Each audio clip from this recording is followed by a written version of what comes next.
Hello, friends. Hello, friends. A tradition unlike any other. Oh, my goodness. In your life, have you seen anything like that? There it is! Adam Scott, a life changer. Mashed potato! Here it comes. Now, Druids, let's face it, nobody chooses to play from the rough. And thanks to our great new friends at Manscaped, maybe our listeners might never have to again, because the Manscaped Performance Package 4.0 has arrived, and I can tell you with all confidence, it's been a game changer for me these past few weeks. The ultimate men's hygiene bundle. Let's go through the Performance Package. It includes the Weed Whacker, up the nose, in the ears, increasingly relevant for people like me as the ears start to pile on. Never used something like the Crop Preserver before, but I'll never go back. A ball deodorant, straight out of the shower, dry yourself off, whack a little bit of this on the undercarriage, last the full day. Outstanding. The Crop Reviver, it's more of a, maybe you need a midday refresh. You've gone for a run at lunchtime, you've had a gym session, maybe you've just been hauling boxes in a bloody humid environment. A little bit of a spritz on the undercarriage, fresh as a daisy moving forward. And then finally, but most importantly, Druids, the best piece of kit in this Performance Pack 4.0, it is the Lawn Mower 4.0 trimmer. Have a listen to this. Music to my ears. This bit of kit, my friend, will transform your situation below the waist from looking like the second cut of rough at a US Open to a neatly trimmed fairway. Now, even better, Manscaped have thrown in 2 free gifts to the Performance Package. They are, have a look at these, the Manscaped boxes, outstanding. For those of you never have enough pairs. And of course, the Shed travel bag. You can neatly tuck everything away and take it on the road with you. Now, you can join over 4 million men worldwide who trust Manscaped with this exclusive offer just for our listeners. 20% off, free worldwide shipping with the code T. That's TEE. That's 20% off, free shipping all over the world at manscaped.com and use the code TEE. Unlock your confidence and always use the right tools for this incredibly important job with Manscaped. Trust me, fellas, your balls will thank you. The team at Cobra Golf are set to introduce additions to its collection of King putters, making the offerings available in a sleek black colorway, the perfect complement to the limited edition black LTDX drivers and King black wedges. The lineup of black putters includes both King 3D printed and King Vintage Series models, along with 2 new mallet styles, the King Cuda and Cuda 40. All King Collection putters come standard with the Cobra Super Stroke Traction Tour 2.0 grip and KBS Tour 120 shaft. The new additions to the King 3D printed and Vintage series will be available from July this year. For more information on the entire King family of products, visit cobragolf.com. This is the 19th Tee podcast. Drew's with you for tonight's episode. Going to be joined by Matt Brown. Now, if you don't know that name, that is absolutely okay. Matt Brown is a US sports writer. He covers mostly, or pretty much entirely, off-field stuff. So the business of sport, which is absolutely fascinating at a time like this for golf, heavily focused on the college side of things. So we're going to talk about how a lot of the college changes and the college administration changes is actually affecting the game of golf from the ground up at the moment, because there's a lot happening in that space. So stick around for that. You'll find this absolutely fascinating. Matt is really open and honest about this, the state of the game and the state of college athletics and where things are going. You all know that I love my college athletics. You know, I love my Oregon Ducks, and we get stuck into plenty on this episode as well. Before we do begin, it would be remiss of me not to mention that it was a major week in the golfing world. How fortunate are we to have back-to-back major weeks? It was the LPGA's Women's PGA Championship presented by KPMG. And it was so close, but so far for Australia's Min G Lee. Just went on another tear today, shooting a couple under par, had a nice round of 68 in there, and then combined with a couple of 73s. But it was In Ji Chun from South Korea, the factory that is South Korea, with the win at 5 under, taking home $1.3 million in prize money. Quite an incredible scorecard when you look at her 4 days. Rounds of 64 and 69 to open up and was just flying out in front, and then went 75-75 over the weekend. And it was a real almost the wheels truly came off situation. And she did manage to hold on and win by 1 shot over Minjee Lee. As I mentioned, Lexi Thompson as well was there or thereabouts. She was another shot behind. I don't know. It felt like she was never really going to ride over the top today, did Lexi. I was obviously very much backing Minjee Lee here, but yeah, I don't know. Lexi Thompson never really felt like she was going to run over the top of anyone. Had a nice round of 67 on Friday. Ataya Thitical and Nasa Hataoka as well, rounding out the names on the top 5 lines of the leaderboard. In that T5 spot as well, another 3 South Koreans, as well as Australia's Hannah Green. So great to see Hannah up the top of the leaderboard. Steph Kyriakou, our very good friend, also finishing in T10 at even par. So the Aussies doing us very proud on the women's side of the game. Sarah Kemp was in T40. Shout out to Lydia Ko, New Zealand's Lydia Ko at T46 as well. As I scrolled down to see if any Aussies missed the cut, we did. We had Suo and Catherine Kirk, as well as Sarah Jane Smith missing the cut. But shout out massively to Minjee Lee, who is in just quite phenomenal form at the moment. It certainly wouldn't have surprised to see her win this. And yeah, she's playing exceptional golf. I think in the last, I think I saw a stat from Justin Ray today that said in her last 5 majors, she's only finished outside the top 10 once, or something insane like that. So congrats to Minjee Lee. Congrats also to Inji Chun on her major victory at the KPMG Women's PGA Championship. On the men's side of things, we have the Travelers Championship, which was won by Xander Schauffele. Now, not often that we talk about a Xander win, because it doesn't happen all that often. He said so himself post-game, but he did manage to, I guess, hold off JD Poston and Sahith Theegala, which I think most people were probably backing Sahith Theegala today to get the win. They would have loved to have seen it, but a pretty rough double bogey on hole number 18, costing him, I guess, probably the title, really, or at least a shot at a playoff. Thor Bjornsson in 4th place. He's an amateur. He was at 15 under par. Chesson Hadley, Keith Mitchell, Kevin Kisner, Scott Stallings. This is the first time I can recall for quite some time that every player ranked inside the top 13, but I'm sort of talking about at least 20 to 25 players here, was American. Martin Laird was tied at T13 as well. Scotty Scheffler was one of those in there who just continues his nice run of form.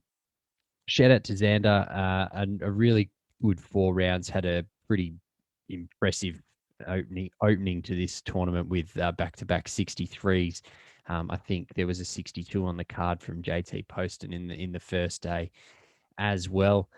Plenty of news swirling around about live golf, as to be expected. It always happens every single week. At this point in time, I believe Matthew Wolff is all but done and dusted as I'm recording this on Monday evening. There's going to be plenty more.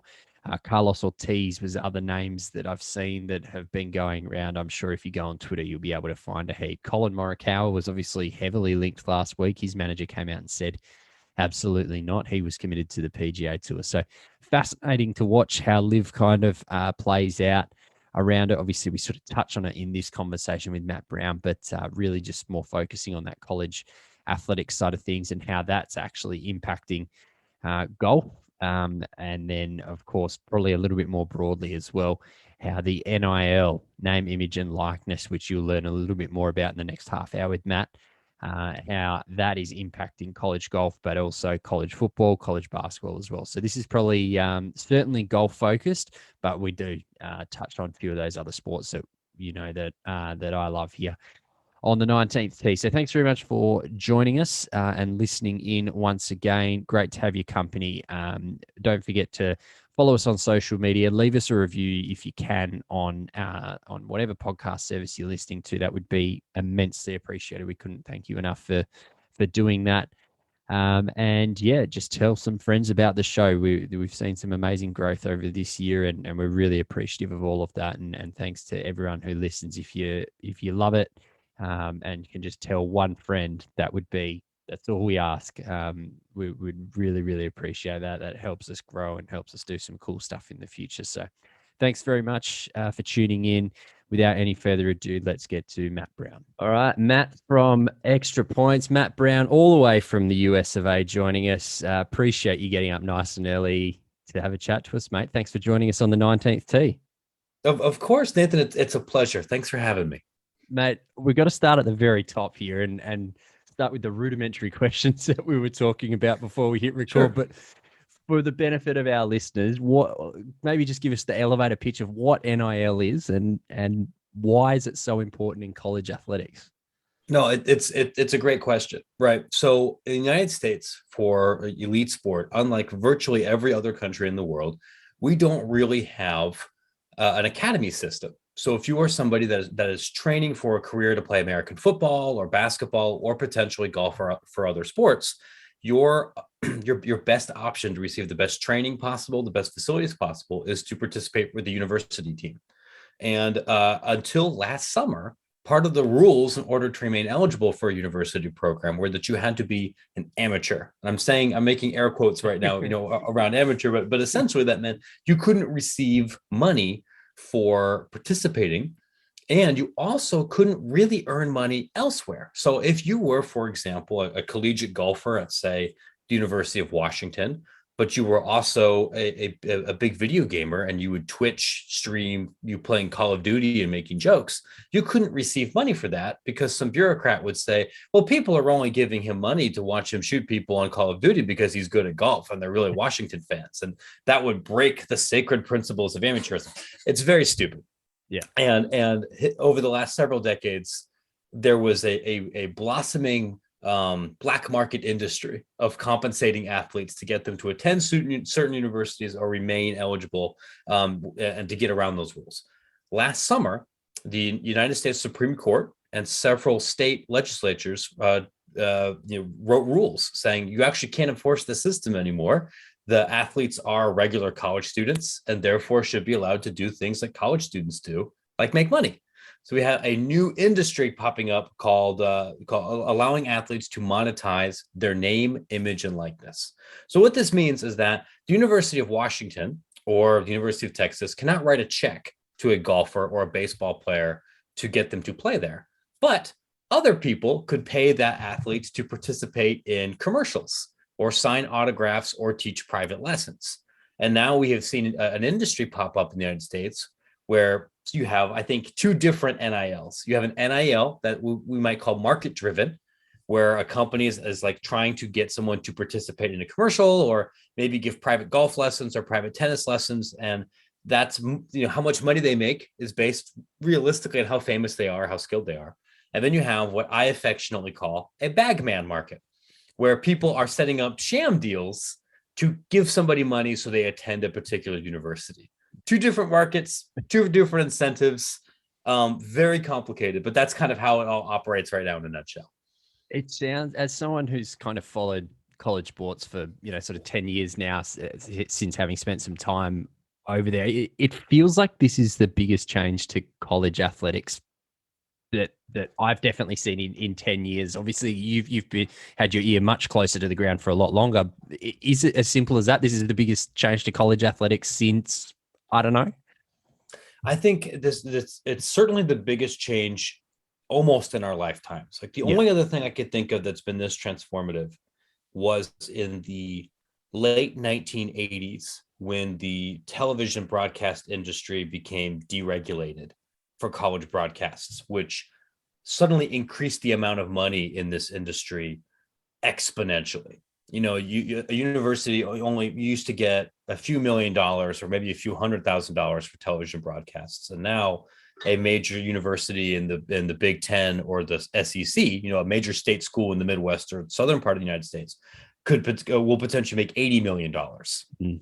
from television. So that was transformational. But that was, that case was in '84, and universities really started making that money in 1990. But since then, yeah, this has been a massive change in how schools recruit, how they retain their talent, and what athletes are trying to get out of their college athletics experience across all sports. Yeah, well, it's interesting you mentioned all sports there, because obviously this is impacted at the peak football Sure. the most, and probably basketball maybe secondarily, but a sport like golf probably hasn't really been impacted hugely. There's a handful of NIL deals out that I've pulled out. Rachel Heck, Rose Zhang, both out of Stanford. Yes. Cole Hammer, J.R. Smith, the former NBA player, has an NIL deal with. He's a delight. It's an amazing story. He has an NIL deal with Lululemon to push their golf range, but it feels like golf's not hugely impacted. Like, am I making a mountain out of a molehill here, that like NIL's impacting golf?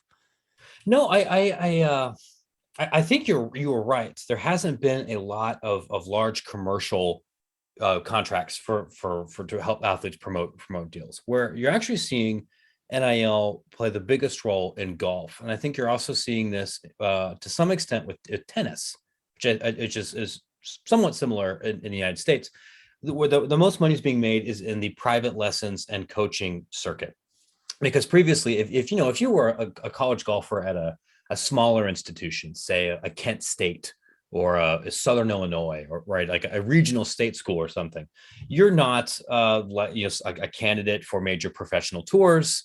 There's not exactly a gigantic fan base, but even if you're just a scratch golfer at a smaller Division I institution, you're one of the best golfers in the United States. You're somebody who could then go to any country club or any high school program or any group of middle-aged businessmen who are trying to get better and offer your expertise for $250, $300.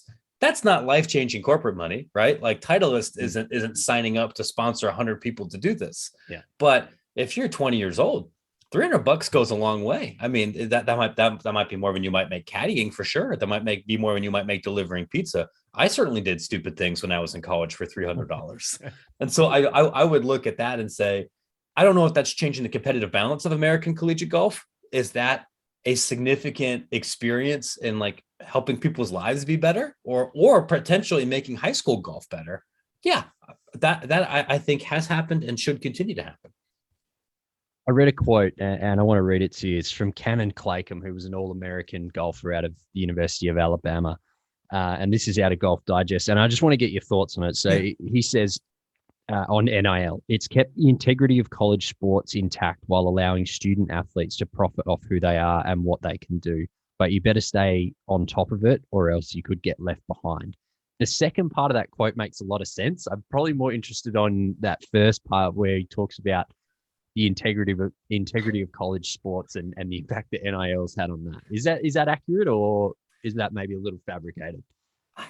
I think that's a little bit romanticized. Yeah, I understand among certain parts of American culture where you like to pretend that college athletics hasn't been commercialized, and there's this kind of ideal of the gentleman athlete from like 1920.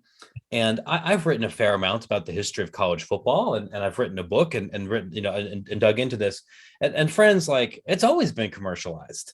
People were cheating in 1910 Yale, right? Yeah. When only rich prep schools in the Northeast were doing any kind of sports.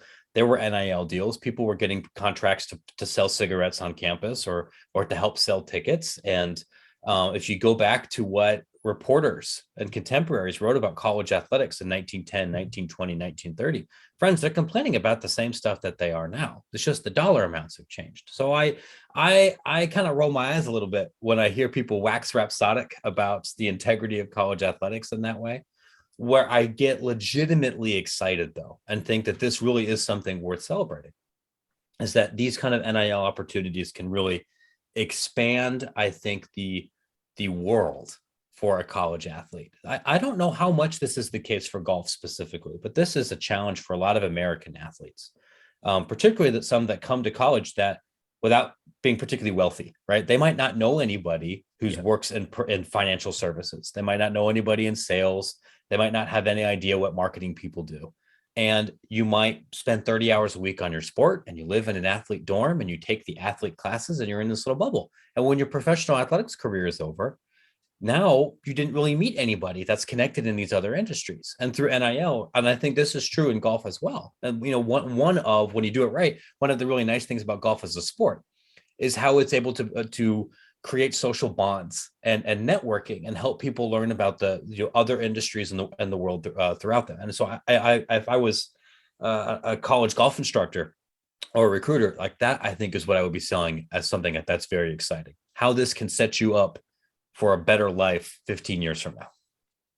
Some of the big issues, I guess, around golf and NIL in terms of, why college golfers aren't going to attract the $10 million figure that I saw being thrown around. Was it Jaden Rashada this morning that I saw on Miami? Oh yeah, no, friends, like that figure's not true. Like and that's the a Tennessee serial one, fabricator. 8 million. Yeah, no, they were throwing around 9.5 and 11 million over 4 years. I mean, it's probably closer to 2 or 3, but still. Yeah. Sure. Lots it's of a lot money, of money. Not typically being thrown at Oklahoma State's golf program yet. No, that's right. But right. So some of the sort of contributing factors that I thought of that contribute to this, and I'm interested to get your thoughts. Obviously, a lack of coverage. There's not a lot of college golf shown on television. It does have to fight for airtime against other bigger sports. A lack of profile, obviously, which leads to a lack of profile for its athletes. Yeah. Sellable real estate. They don't have, obviously, the they can't whack a logo on their hat because that's where their team's logo is. And probably one of the biggest ones that I saw was international visas. There's, I think it's one of the highest percentage of international, I guess, sports people in college sports is golf. And obviously they're exempt from NIL. So is there any others that sort of jump out to you, or are they sort of key ones? The international visa issue is very important, and this is a source of a lot of frustration within the American college athletics industry. You're absolutely right. If somebody is playing on an American golf program from New Zealand or Australia or anywhere else on a student visa, there are very strict rules about what they can do for work, lest they lose that visa. And there are many American immigration attorneys are saying, listen, accepting $400 for some kind of deal here is not worth potentially getting in trouble with the United States Immigration and Naturalization Services. It's not worth losing a chance at a green card later in life, especially because the NCAA is a bit of an impotent organization. But unfortunately, the folks in the immigration law here in the United States, they play hardball. So that this is a major issue. And another factor is on the university administrative side. This is unfortunately true for a lot of American collegiate Olympic sports, but you don't have a lot of support staff to help market or promote or develop those athletes. There's a person whose job is called the sports information director, essentially the head PR man or woman for a college program. And it's not uncommon for there to be several PR people just for the football program. Yeah. But you might have somebody who does PR for men's and women's golf, men's and women's tennis, water polo, synchronized swimming, field hockey, and something else. And that person might be a 22-year-old graduate student. Or very overworked. And that person might also have to do operations that, book the hotels, find the flights, negotiate, a deal with an equipment company to help people get clubs. And so they just don't have the time to really help, I think, market the sport. And this is a major criticism that we hear from folks involved in sports like volleyball or softball, where there's already, I think, growing commercial interest. There's room to promote American college golf for men and women. There's lots of golf fans. It is easier to digitally stream some of these events. It's easier for people to go directly to social media and build followings, but the school often doesn't have the capacity to help them. The last thing, and this is true across all American sports, and I say this not to be a jerk or anything, but most college students just suck at social media. Yeah, they're not actually good pitch people. And if you are an American brand, well, you could work with a mommy blogger or a professional influencer or some dime store Jake Paul YouTube knockoff who spends their entire life shilling stuff on social media, Yeah. or you could talk to a golfer at Alabama who is golfing for 25 hours a week and trying to take particle physics and has an hour and doesn't really know what they're doing. It's you understand why maybe you don't want to give the Alabama kid the money, you know? Yeah. It's fascinating, the international visa one, because we're seeing more and more Australians head over to play college football, particularly in the punter position. Obviously, coming out of the Australian football academies down here, I think Pro Kick Australia has done a wonderful job in getting a lot of players heading over to the States, and I think it sort of started out as, hey, we'll scout out a university to sign you, and now it's kind of like the universities are coming to us. So I wonder, do you think that law around F1 visas might ever change, or is it just too complicated that they'll ever be able to take NIL? The very frustrating thing is that this could be fixed very easily. It can be done with an executive order from the Biden administration. It doesn't have to go through Congress. And athletic directors and some coaches, and at least one very prominent U.S. senator have raised this issue. Coaches would love for this to be fixed. And it's funny that you mentioned punters. Just from my experience covering college football and being some of these locker rooms, American reporters adore talking to Australian punters and kickers, especially because many of them tend to be a little bit older and in many ways more worldly and more mature. They're funny. And they're more grown up. It can be more fun to talk to somebody who's 24 or 25 and maybe done some traveling and knows who they are as a person versus a 19-year-old who doesn't know anything other than blocking schemes, right? Or maybe our friend from Australia or New Zealand has not been conditioned by their coaches for the last 20 years to never say anything interesting, which makes them more attractive for reporters and for brands.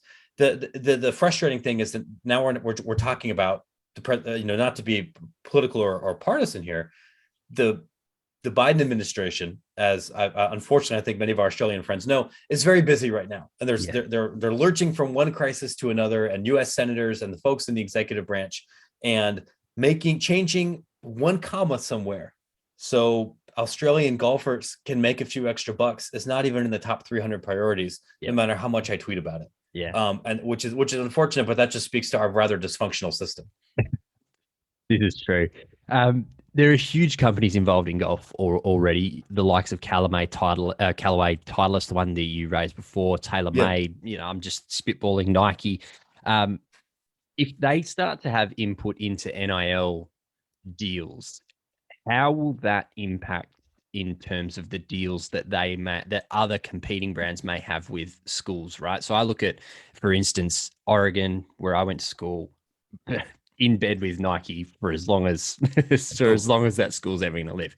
If there was a 12-year-old kid who got signed up to Cobra Puma Golf the other day, if he ends up at Oregon and he's already got this deal with Cobra Puma, how is that relationship kind of going to work? Is that just sort of a handshake agreement that, we respect it, or how does that sort of fit in?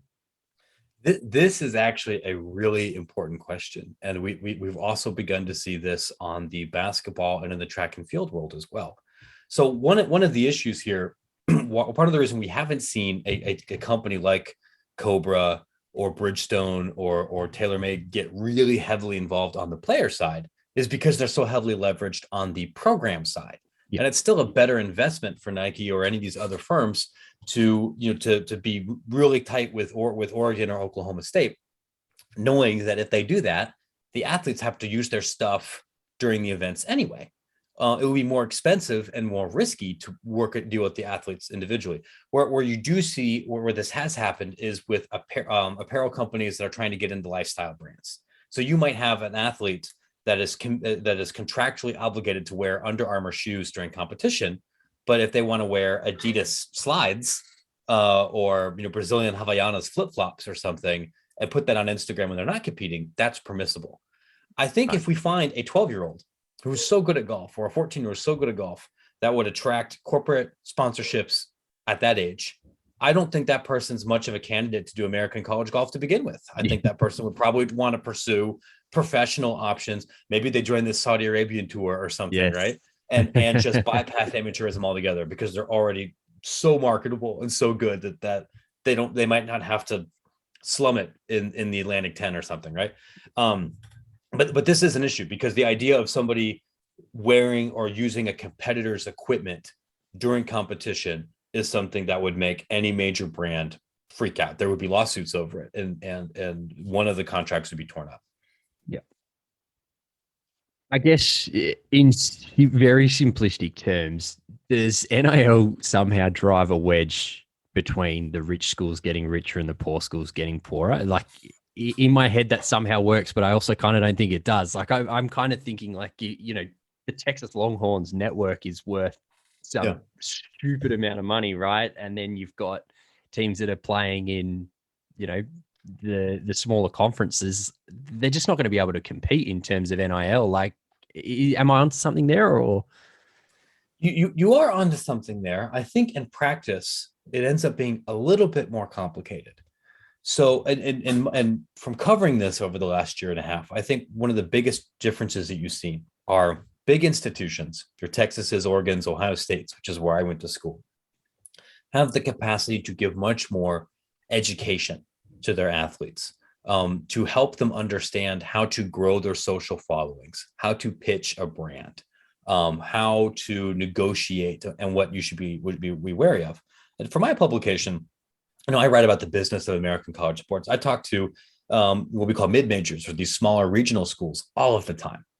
And what I hear routinely about NIL is, Matt, I have two PR people, I have two compliance people on my staff, and one of them is 24 and just got out of law school and is Googling how to actually file the paperwork and everything. And I don't have any money. So I don't have the money to go give all of this training to my athletes. What I tell my athletes is like, son, I understand you're interested in NIL. Don't do a deal with a gambling company. Don't do a deal with a porno company. Please don't embarrass me. Go with God. So there is a big difference, just because athletes at bigger schools have the tools to be more marketable than the larger ones. I will say this though, that I think we all may be surprised about the marketability or ability for an athlete at a smaller institution to still make a lot of NIL money. And part of this is because national brands don't care that much where you play. They care about your potential audience. So again, to go with somebody like J.R. Smith, a longtime contributor for my beloved Cleveland Cavaliers, somebody who is objectively extremely funny, and has this wonderful story here of now him going back to college in a different sport. Well, he's at North Carolina A&T, a historically Black college, a very small, institution. But he's one of the most marketable people, honestly, I think, in college athletics, despite being at a small school. Many of the small institutions in the United States are in relatively small towns that still have enormous fan support. The example I like to give is, my mother used to teach at a place called East Carolina University, which is in a town called Greenville. It's in kind of bumblefart, middle of nowhere, North Carolina. You got 80,000 people there, and there's really nothing else in town other than ECU. It's the kind of place where you can get 9,000 people to go to an American college baseball game, which is rare, right? Yeah. So if you are a high-profile athlete at ECU, mid-major, no big television deal, not big fancy city, but every single person in this town is all ECU Pirates all the time, sure, you can make 5 figures. You can make more money than somebody at a place like Texas, where you're in Austin, this gigantic American city where there's a ton of other things going on, or at UCLA. Well, UCLA is a gigantic global brand. Lots of people care about that, but by God, you're in Los Angeles. You're the 10th most popular thing in Los Angeles. And it can be harder to stand out. So somebody with a good marketing plan and with a compelling story and who works at it, because this stuff does take time, you can find opportunities available to you. Big school, big market, small market. Does that make sense? Yeah, it does. And I think you've sort of touched on the next question that I was going to throw at you too, was like, have we or will we see a situation where someone might have an offer on the table from, say, a Power 5 school, and then say a Group of 5 school might have an offer and an NIL deal on the table? Have we seen that yet, where it's kind of like you can go to Texas, but you could go to Ball State, and here's a NIL deal, and then all of a sudden it may not be as black and white as what it would be if you Texas versus Ball State, right? No, absolutely. And it's difficult to get great data about this because unfortunately, unlike professional sports where there are unions and some of these contracts are publicized and they're verified, the American college sports, a lot of people just make stuff up. And you don't no one has to show you their contract or anything to kind of double check. But this is the thing that happens particularly with Olympic sports where athletes might not get full scholarships. So a common example would be at Brigham Young, which is about to become a Power Five institution, but was a technically a mid-major for a while, has very cheap tuition because the tuition there is subsidized by the LDS Church. So it's cheaper than almost any other American school. I mean, the flip side is you got to go to BYU and you got to live like a Mormon. And I say this as a Latter-day Saint myself, that ain't for everybody. Some people want to be able to drink coffee and watch porn sometimes, right? Yeah. But what they were able to set up an NIL deal that says, even if you're not on a full scholarship here, if you're a woman athlete, we, in exchange for some promotional work for this like SEO company, you are guaranteed a contract that pays for the rest of your tuition. So that might be $4,000 or something. So then a volleyball player might say, well, I could go play at Nebraska and compete for a national title, but still be on the hook for $7,000 in tuition, which I may or may not be able to make up through NIL. Or I can go to BYU, which is not a Power 5 institution, but a very good one. I'm still going to play in front of 6,000 fans, and I don't have to pay tuition because all I got to do is go shill for this SEO company twice a month. And when it's laid out that way, people will take the one that might the package which may be better for them financially. And I would not be surprised as this market evolves to see this happen in sports like golf or volleyball or softball, where most athletes are on partial scholarship rather than full rides.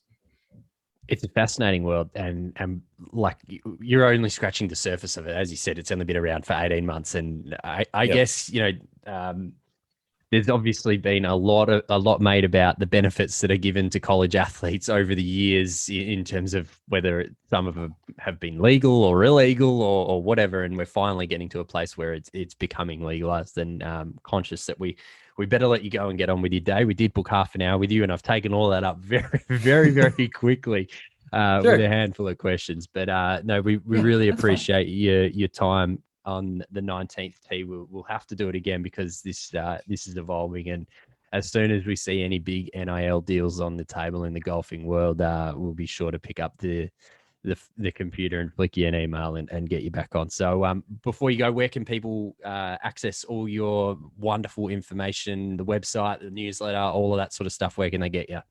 Sure. It's my pleasure. You can find my newsletter, Extra Points, at extrapointsmb.com. I do occasionally write about golf, but what I really do is I write about the college sports industry. So not just NIL, might be conference realignment, might be media rights, might be how they relate to the higher education as a whole. I'm actually working on a story right now about climate change and how that has impacted sports scheduling and facility construction. So real in the weeds stuff. You can also find me at Twitter at MattBrownEP on Twitter.com. I'm based in Chicago, Illinois. So unfortunately, I think a lot of my writing will be published when maybe some of our friends who are listening might be asleep, but it'll still be up when you wake up. And I'm happy to help and hope that that's something that may be interesting for any of you. Yeah, awesome, mate. Really appreciate you jumping on and having a chat to us on the 19th tee, mate. Thanks very much again, and best of luck with the newsletter and the website and everything that you've got coming up. Thank you very much. My pleasure.